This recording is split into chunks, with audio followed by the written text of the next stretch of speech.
What is up, everybody? Welcome into Shout, a Buffalo Bills football podcast, getting you ready for Bills Chiefs, the rematch of the 2021 divisional round epic. We are brought to you by Tops Friendly Markets. And right now, Tops has the Red Zone Food Ball play offers during the playoffs. Score big on flavor and savings. Enhance your playoff weekend by creating recipes inspired by the distinct flavors of the playoff team's cities. Tops' expert butchers have curated their recommended game day recipes over at topsmarkets.com/foodball. From touchdown-worthy appetizers to hearty main dishes, discover a winning lineup of recipes that bring taste from around the country to your table. Head over to topsmarkets.com/foodball for more information. All right, we're getting you started with the first look at the Chiefs. We're bringing in Jesse Newell. He covers the Chiefs for the KC Star.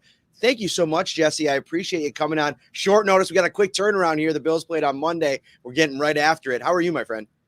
Doing great. Yeah, and that quick turnaround's like the opposite of what the Chiefs have had all season. They had 6 straight weeks where they had a rest disadvantage. So now the Bills, kind of the tables have turned. They're going to have the rest disadvantage going into this big one coming up on Sunday. Yeah, and we're about 6 weeks removed from these two teams playing in what I think is just going to be the norm. Really competitive games back and forth. The two best quarterbacks for my money in the NFL. And it's going to be a fun one. Take me into this current version of the Chiefs. You know, the offense has been kind of unfamiliar to what we've come to know the Chiefs to be this season. Where are they at going into this game, coming off of a 26-point performance against the Dolphins? Yeah, I mean, in decent shape. They moved the ball between the 20s really well this last game against Miami, especially in the cold conditions. And not sure how much we thought they were going to pass the ball when it was really windy and obviously, you know, sub-zero temperatures out there. But they threw it a lot, and Patrick Mahomes is really good throwing the football. They had some struggles in the red zone, but I think what's different about this offense is, you know, we hear quotes from Patrick Mahomes that we've never heard from Patrick Mahomes, where he'll come out to press conference and say that they need to play complementary football and not hurt their defense, and then say things like, we can punt. And like for Mahomes, I mean, think of his whole life. Like Texas Tech, he's losing games, 70-63. And then with the Chiefs, for so long, their defense hasn't been that good. So he's had to put on a Superman cape and go out there and win games. Obviously, Buffalo is familiar with a lot of those games out there where he's done that. He's put the cape on and won it for him. This is just different because really where the Chiefs were losing games early in the year has just been turnovers. They've been handing other teams, 10 to 15 points per game with turnovers. And so now, if you can limit the mistakes, if you can still be efficient between the 20s and you can kick field goals and throw the ball away, sometimes that might be a winning formula for the Chiefs. That might be different against the Bills. Obviously, the Bills are a favorite in this game coming up, but it has been different to hear this from Patrick Mahomes. And like last week, he tied his career high against Miami with 7 throwaway passes. So, usually he's out there scrambling around trying to make a play. Right now, he's a little bit more content to just toss that ball away and live to see another down. And it's a different type of offense, a different type of mentality, I would say, that you've seen from the Chiefs than we've definitely seen in previous years. You took a little heat during the game on Saturday night, jumped the gun on the turnover stat, which I know a lot of people made sure to let you know about. But that is a crazy stat that it would have only been the 3rd time all season that the Chiefs don't turn it over and they end up having the fumble in that game. And that could be what this comes down to. Now, you mentioned something that very interesting there about all the off-script stuff that, he's maybe taking out of his game, settling for the throwaway, which is important against a team like the Bills who are in the tops of the league and taking the ball away. How much has that changed the course of the season? Because I feel like guys like Mahomes and Allen are so similar in that you could teach that to them, or you can re-emphasize that to them, and they're still going to go out there and kind of play their game. And how much does that have to do with the supporting cast and maybe being, Travis Kelce maybe not being as reliable as in years past? I mean, watching the other night, I'm like, who is this guy dropping passes with nobody in the vicinity of him? That does not look like Travis Kelce to me. How much is it about the guys he has around him? Yeah, I'd say the last 3 or 4 games this happened. And I remember Mike Gregorian, our great columnist, he wrote about that after the game where Mahomes was, uttering those words, those three little words, we can punt. If you're the quarterback of the Kansas City Chiefs, who plays for Andy Reid, who plays for a superhuman offense that we all think about, high flying up and down the field, sort of getting to the mindset of like, hey, this guy thinks it's okay if they just punt the ball away and rely on their defense and play complementary football. It really was a kind of a paradigm shift that we have not seen around here. So I would say that's happened lately. Some of it is the weapons, yes, but I think most of it is just the fact that if you look at their defense, this is the best, by far the best defense that the Chiefs have had under Patrick Mahomes. And, so many times, like last year, their defense was okay and they were young, but, the Eagles scored 35 in the Super Bowl. The Chiefs had to score 38 to win in a low possession game. And they did. Right. You had to go out there and everything was on his shoulders. I think he sort of felt like, look, the game is going to be won or lost by me. And for most of his life, that's where it's been. I mean, even in high school, that was how it was. The game was won or lost with him. I think he's come to understand now, and the offense has come to understand that, like, maybe they aren't have as much firepower as a year ago. Maybe things aren't clicking quite as well, but that's okay if your defense is going to give up 20 points. You got to score 22, 23, 26, and you got to not put the defense in bad situations where your turnovers are giving it to them in the red zone automatically. So it has been kind of a recent shift and sort of a realization that the Chiefs might be able to win games a little bit different this year. Now, like I said, some of that goes out the window against the Bills because if you're playing the Dolphins, you're the favorite. You're at home, those sorts of things. Buffalo and Kansas City kind of remind me of each other a little bit, which is like you feel like the ceiling is always high. They have the quarterback. They have the system. They have the offensive minds. It's just, can they get out of their own way? And we've seen that with Josh Allen this year with the turnovers, and obviously Chiefs with the turnovers. They've really hurt their defense in the process of doing that. So, like I said, the mindset has changed here in the last couple of weeks. Yeah, we are coming off of the perfect Josh Allen game. Like, if I could craft a game for him, this was it. He runs for 50 plus, has the 50-yard touchdown run, which is just one of those insane Josh Allen plays, has the touchdown there, 3 touchdowns, no interceptions, no fumbles. Like, to me, they become this really overwhelming team to play when they're not giving you extra opportunities, because it always feels like you're in the game against them because they give you those opportunities. They let teams hang around. And when they don't do that, it ratchets up the pressure, especially here. And it's funny. I was talking about this on a local radio show today. The Bills Mafia has been waiting for this game for years, going back to 2020, the last time the Chiefs came to Buffalo, because there were no fans in the stadium that year because of COVID. And it's like, when are the Chiefs going to have to come to Buffalo and play in Highmark Stadium? And I feel like because of this kind of groundswell for this game, it is going to be such an environment in that stadium on Sunday.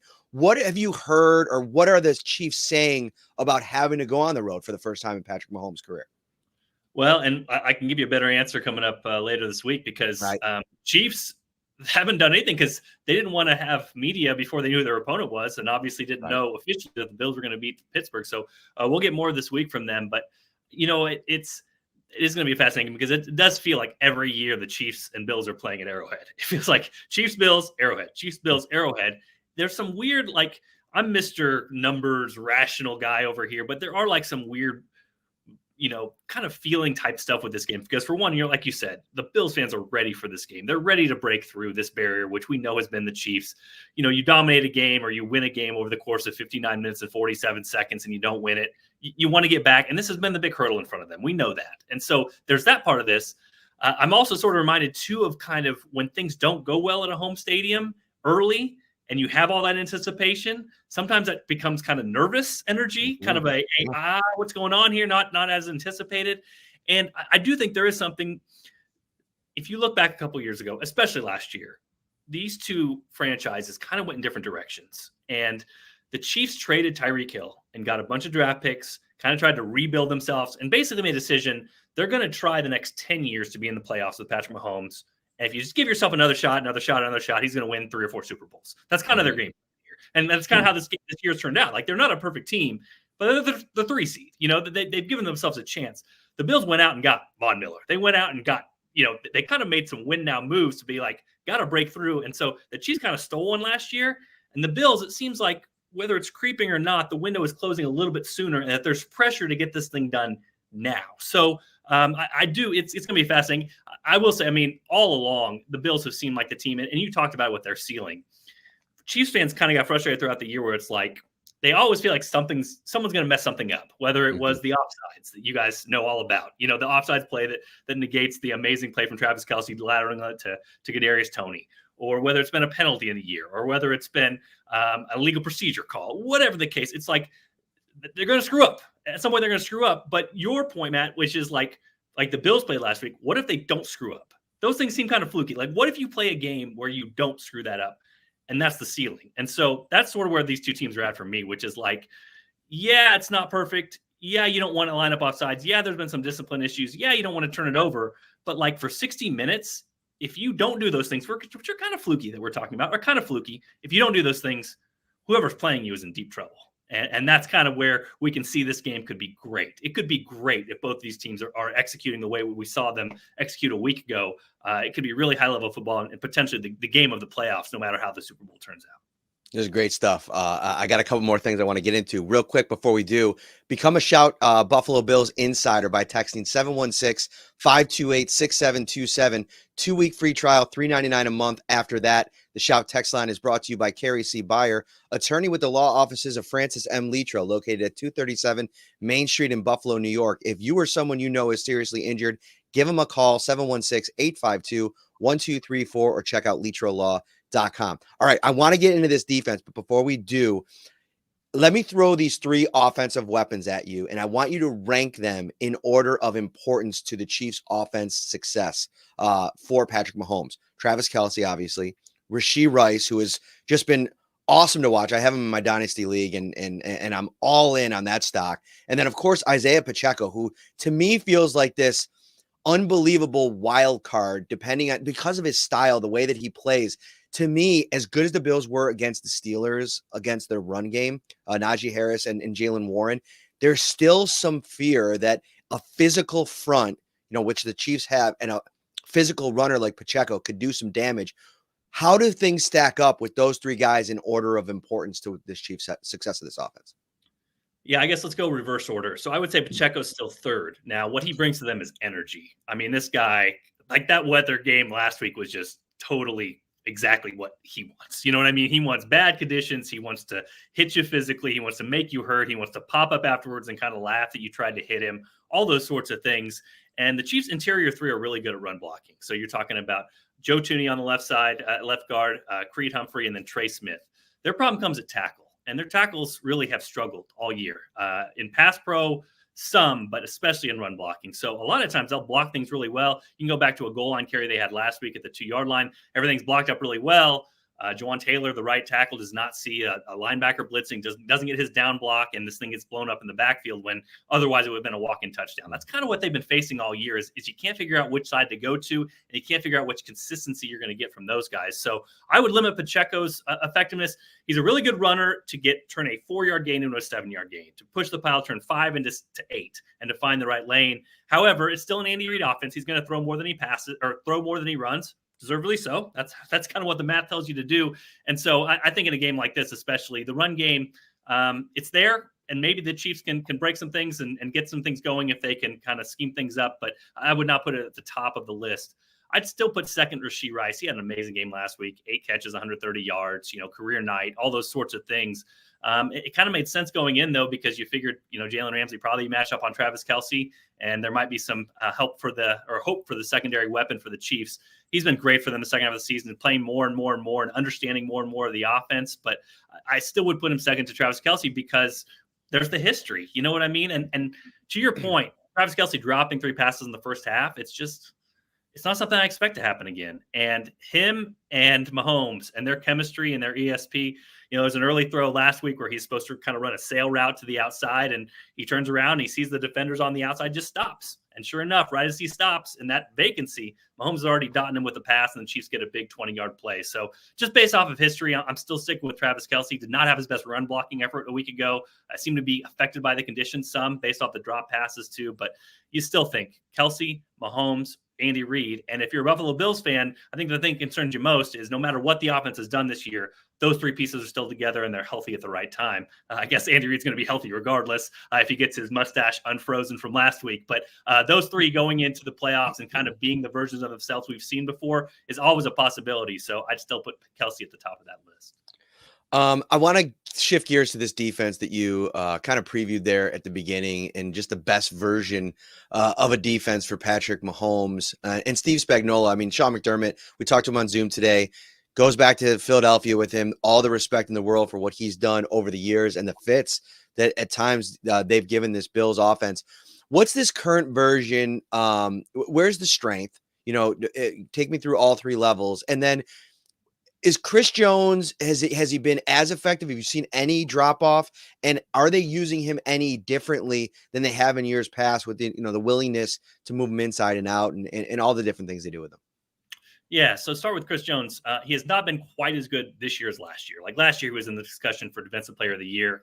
This year, not quite up to that level. Some of that has been run defense, although you always kind of wonder with him. You saw his last game. I'm sure the headlines were out there where he needed a half sack to get a $1.25 million bonus, and he had 10 pressures in the first 25 passing snaps of the game. So when Chris Jones is motivated, I would not want to stand in his way, especially when it comes to $1.25 million or potential playoff wins. But he a lot of times it's funny that with freedom with him, they let him pick where he wants to rush. They look at it before, they find the weakest rusher, and they let him kind of dictate those sorts of things. So this is one of those defenses where they allow him to do a lot of things. Pass rush wise, he's still just in clutch moments has the potential to go off at any moment and make a huge play. And like I said, the run defense not quite as good, but it was really good last week in the playoffs. So maybe the 10 out of 10 ready to play, Chris Jones is going to be there. You would assume so in a game like this. But outside of that, one to watch is number 90, Charles Omenihu. He's a guy that they signed from the 49ers in the offseason as a free agent. He had a 6-game suspension earlier this year for the NFL Code of Conduct policy. But going into the last week, he had 6 straight games, at least a half a sack. And he's one of those guys that is taking advantage. He can go inside and outside with his rush, can take some advantage of the single team, because that's what Chris Jones does. He a lot of teams slide their protection to him. And so and then George Karlaftis has really come on late in the season. He's kind of just an effort guy who cleans up a bunch of sacks, but he got to double-digit sacks. He had a sack and a half last week as well. At the linebacker level, they're really solid. And they actually have a ton of depth because of guys now being healthy. Nick Bolton had one of the best games of his career last week, though, against Miami. And he came back healthy after hurting himself earlier in the season. They have some depth there with Leo Chanel is more of a run stopper, but he plays his role really well. And Drew Tranquil, they signed from the Chargers, and he's had some really bright moments this year. He filled in for Nick Bolton at middle linebacker throughout the season. Super bright guy that was able to step right in when they needed him. So they're deep at that level. And then, I mean, saying all those things, their strength is probably their secondary. L'Jarius Sneed completely beasted Tyreek Hill last week. They love to play physical with their corners. They love to play man coverage and to be physical with that sort of thing. So he's really good. And, oh, by the way, Trent McDuffie made the All-Pro team, the second-year corner. And I'm sure you guys know about him because Trent McDuffie, Chiefs traded up to get him. It sure seemed like from some of the Bills videos that the Bills were interested in him at the time, ended up with Kyrie Elam, who I know made a huge play last week. But McDuffie and Sneed, those two guys, and their depth there is really good. Jalen Watson and Joshua Williams could step out there too. Shamari Connor's a rookie as a safety and sort of a safety nickel hybrid guy has come on, a big hitter. So they're really solid, and Spags is so creative. I mean, they do some crazy things in there. So whatever the Bills are anticipating, I'm sure at some point on Sunday they're going to get something they don't expect, at least based off the film the Chiefs have showed.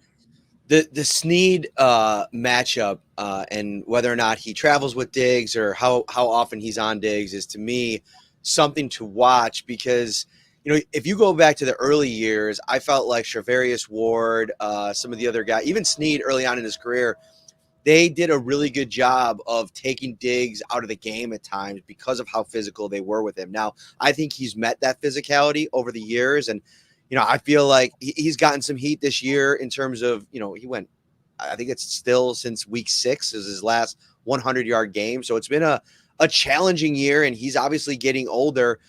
There's been some change to the way that the Bills offense runs. I mean, last week was the vision coming to fruition with Dawson Knox and Dalton Kincaid, both with a touchdown.